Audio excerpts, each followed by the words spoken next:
Disclaimer.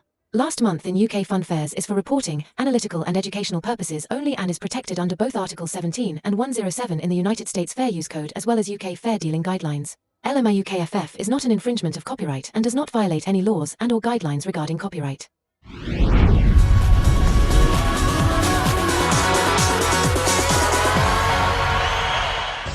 So hello and welcome to the October 2024 instalment of Last Month in UK Funfairs. Now, it may be the end of the back-end season, but do not worry because now all the fun of the fair is continuing for the rest of the year with the winter events that are cropping up in the UK.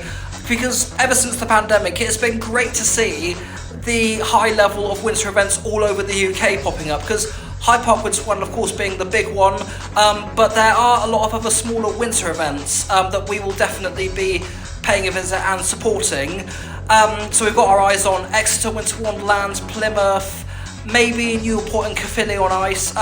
We also really want to do Reading and Windsor, because there's a couple of winter events in their own respective cities. Anyway, so to kick off this instalment of Last Month in UK Funfairs, we're going to be starting off with events. So we've got a couple of, well, we've not really got a couple, we've actually got three bits of news for events, so it kind of makes a nice change. Not so much good news, however, let's just take a look and see what's been happening in terms of events. Edward Stokes Funfairs announced that they were unable to bring their fair to Tidworth this year.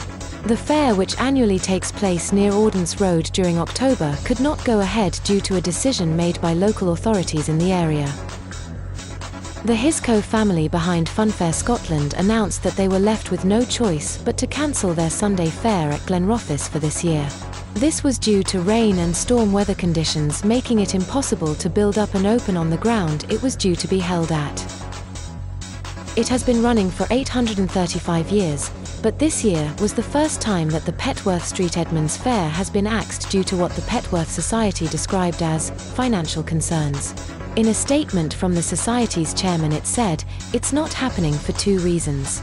November is a very busy month with Bonfire Night, the Farmers Market, the National Trust Christmas Fair and the Town Council's Christmas Cracker. Secondly, it has become economically unviable.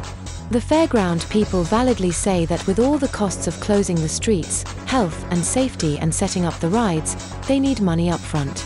There is no way we can pay £5,000 up front."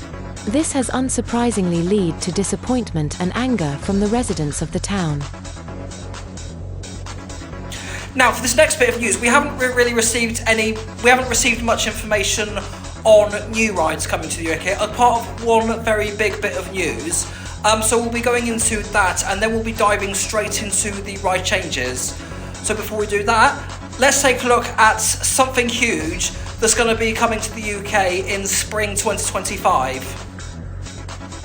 A Facebook page has been set up for what will be a brand new 80-metre Starflyer, which is currently being built by Funtime Rides in Austria.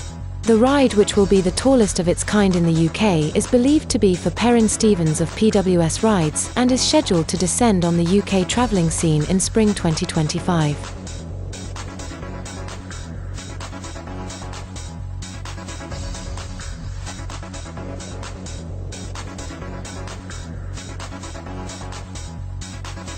Now on to some ride changes.